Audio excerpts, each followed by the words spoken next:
Welcome to Conversations with Body and Mind with myself, Antoinette Nirvana. Body and Mind is your health and wellness online directory. Coming up in today's conversation, we'll be chatting about core brain development with Dione Johnson. She will be telling us what led up to her doing the core brain development, because originally Dione studied some human movement studies and psychology at Rhodes University, correct? Yes, that's correct. And then you did your honors in sports science. Then you went into core brain development. So I'm interested to know how your journey started into going the direction that you went into. Okay, it was quite a long process. So as you said, I started off with the sort of sports science and psychology background. And my first job was a lucky start with a lecturing post. So I was teaching exercise physiology and anatomy and physiology at DUT in Natal. I then went overseas and I did some teaching overseas. And when I came back, I ended up working with ozone therapy for a while when somebody approached me to work with an exercise-based program for learning difficulties. So I did all the psychometric testing that needed to be done, and in the end went overseas for my training for that. And we launched this exercise-based program in Durban. There was a massive, massive overload of clients. We had, within 6 months, we were at capacity with 120 clients for the one person that was trained. There was nobody else trained to do that. So that was the start on this journey of working with people with learning difficulties. Eventually, I ended up getting my own franchise, moving to Port Elizabeth to take over the Port Elizabeth Centre when they finally opened up various centres. And I started running the centre on my own in PE. And after about 10 years, the UK sold out to new investors and they basically pulled the plug on us in South Africa, which was very, very traumatic. And I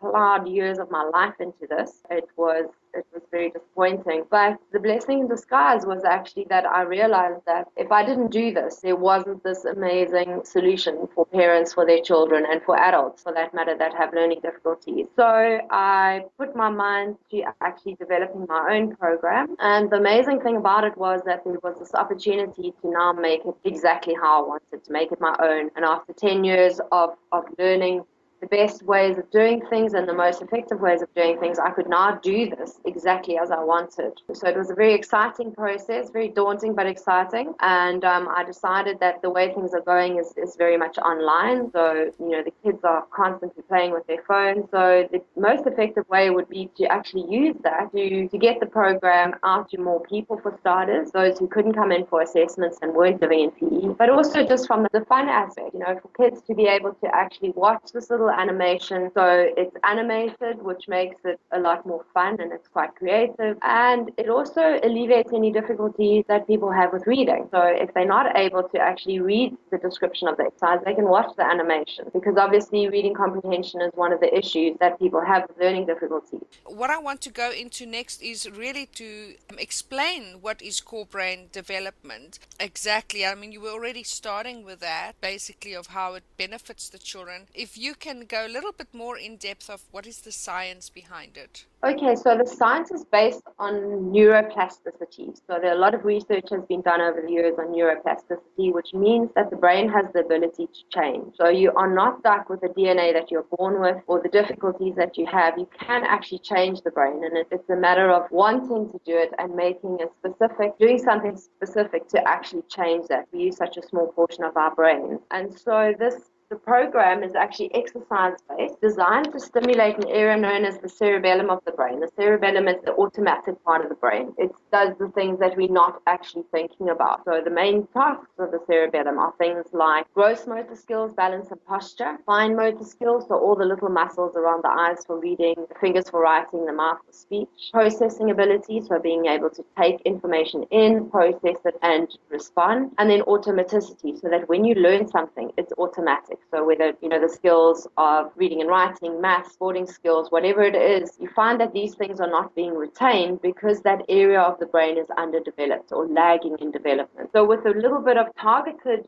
and specific exercise, you can actually stimulate and develop that area where it will start to develop the neural pathways in the area. It starts to improve the things that area is supposed to control. Because without that area controlling its tasks, it means that the cerebrum or the thinking brain, which is generally for higher thought processes, is now having the overload of having to do the menial tasks as well, the automatic tasks. So it results in overload, which is where the concentration issues come in, because the brain just doesn't have the working memory space to actually work through all of those different tasks at the same time. It's overloaded. So what we look at doing is stimulating and developing that area of the brain by means of exercise. They're very targeted exercises, and they're done in 2 very quick sessions a day. If you do half an hour once a week, generally you're going to lose somebody with learning difficulties after 5 or 10 minutes. So you're actually only getting 5 or 10 minutes stimulation in a week. The way that we do it, you're doing 2 sessions in a day. So you do a quick session in the morning, a quick session in the afternoon when you can fit it in, and you're getting 10 to 20 minutes stimulation a day, which over a week you're getting over an hour of stimulation. In a month you're getting a huge amount, and basically in a year you're getting a completely different person. But it has to do with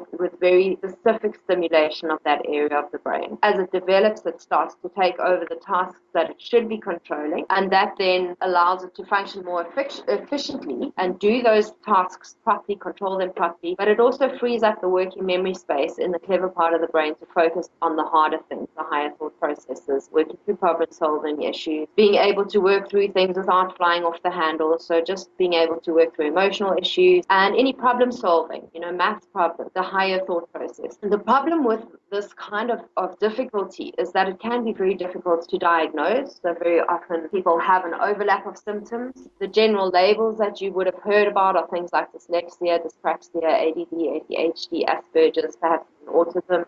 And there's often an overlap of symptoms. So people are misdiagnosed because the diagnosis will be according to the symptoms that are maybe most obvious at the time. But generally, because you're looking at an area of the brain that controls a number of symptoms, these symptoms are going to overlap.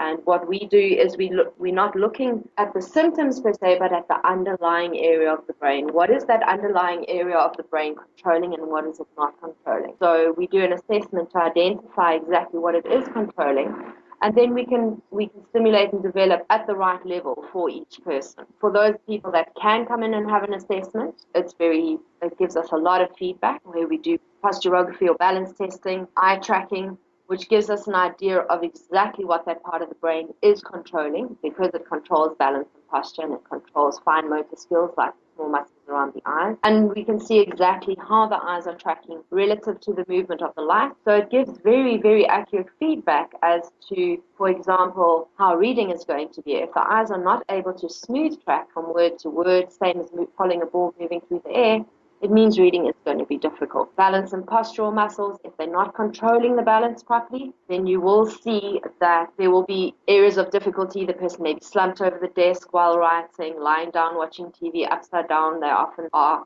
poorly coordinated in sport.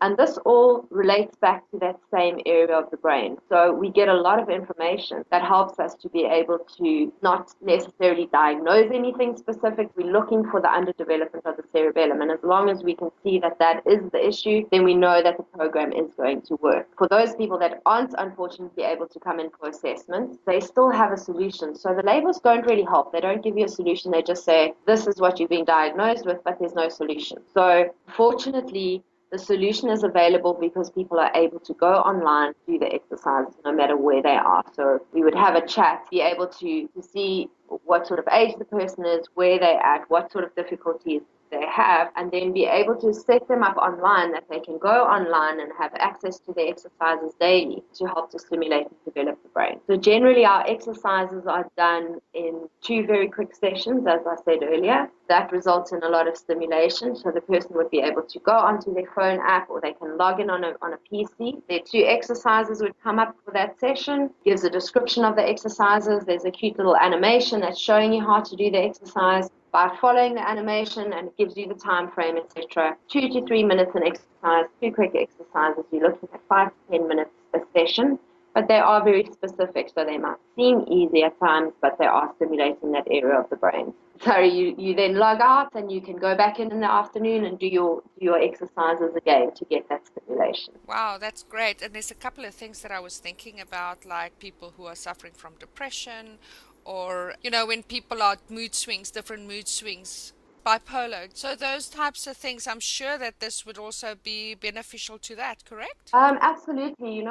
Because you're changing the whole person, there are major benefits in all areas. So it's not just reading, writing, spelling, and maths that are going to improve, but everything from eating and sleeping patterns through to obviously being able to come off medication, which is amazing. We've had a fantastic success rate with that. But I also have my take on bipolar and depression. If you're battling every day to do the same things that your peers are sitting next to you and able to do easily, I'm pretty sure that you would get pretty down about it. And if you have the odd day when finally something clicks and you're able to do it, you're going to be on a high. So you are going to have ups and downs and mood swings. And when you're finally able to achieve everything just as easily as your peers are, well, then everything kind of falls into place. You've developed those neural pathways, information is flowing, your processing ability is much easier. You can interact a lot easier because your conversation is flowing, and you're able to actually flow with the conversation, where if there's a delay, you can't actually do that, so you can't get involved in a conversation very easily. So the flip side is that confidence and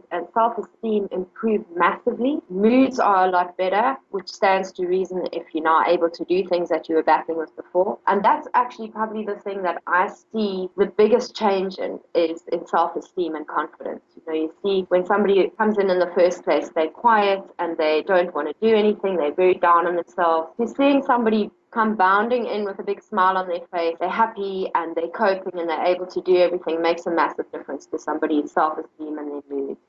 And what about situations where people are withdrawing themselves from life and not really able to get out of their home or out of their environment to really be part of life and to be actively living life? Would that be also something which will help that? I call it a rut, maybe, to be able to go out and be interacting with life, really, rather than just to be withdrawing from life. Yeah, absolutely. I think a lot of people withdraw because they are battling.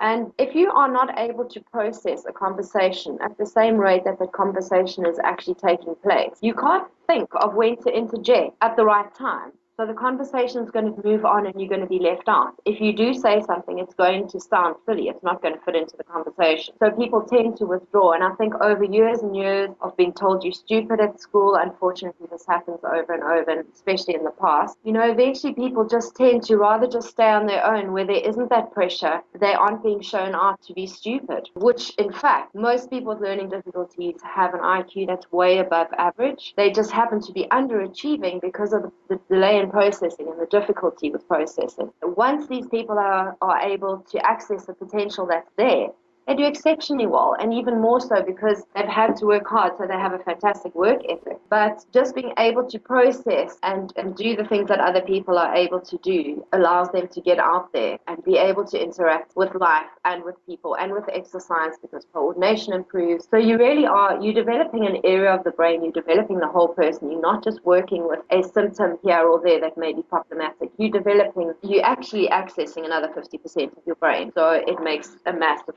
difference. Well, that sounds fantastic. The other question that I want to ask you, sort of leading up to how people can get hold of you, so a person can get this program via Skype, via email. Do they have to physically come to you? What is the way that a person can work with this program? Well, generally the first thing would just be to have to give me a call or drop me an email. They can get some information. They can get information off the website as well. But it's nice to just have a chat, touch base. I can help to explain why the issues exist. And then if they decide that it is something that they want to do, if they're able to come in for an assessment, they can. Hopefully in the long run, I will be able to do online assessments. But at the moment, that's not possible because there's really big testing equipment, a balance machine, and an eye tracking light bar that are connected to a PC. So it's not possible to do it online at the moment. But to get in touch, discuss things, and then take it from there. As long as they know that this is something that they want to do, then we can set everything up. We basically go on, set up a profile for them, and they can actually go onto the website and do that themselves. And then we go through a screening questionnaire, make sure that there's nothing else major affecting their learning. So if we can identify that it is the cerebellum, we rule out anything else major that may have been an issue in the past, and then basically get started. The exercises can be started the very same day. Okay, so initially you would suggest that somebody would come and see you because you've got all of this different equipment, and then after that they can go onto the website and go through that process and get the program from there. I was just trying to understand. It isn't absolutely necessary to come in for an assessment. Some people want to, some people would prefer not to, or they're not able to come in because they live further away. But basically, they can go and have a look at the information, have a chat, and we can get them started with their exercises, and that will all be done online via a phone app or on their PC login. I was just thinking you should probably have an app for this. So now give us your contact details, give us your website details, your app information, Skype information, social media. Okay, absolutely. My cell phone number is 083-352-5167. My landline is 041-811-9000. Nice, easy number. Email is Dione, Dione, at Core Brain Development. And then the website is www.corebraindevelopment.com. Skype is Dione Johnson. Any other information that anybody needs, they can just give me a call and we can set up a conversation. Core Brain Development is also on Facebook. There's a page there. So yeah, any of the means that anybody wants to use to contact me, they're able to do that. Okay, and then also to get hold of Dione, you can also go to our Body and Mind website, which is www.bodyandmind.co.za, and you can put in the search bar either the Core Brain Development or Dione Johnson, and all the information will come up and you can click straight through to her website, as well as our blog, which is www.bodyandmindblog.co.za. Please don't forget to like and subscribe to our YouTube channel and share any of these conversations that you think would benefit somebody else and we can make a difference. Thank you for sharing this amazing work with us today. Thank you so much for interviewing me.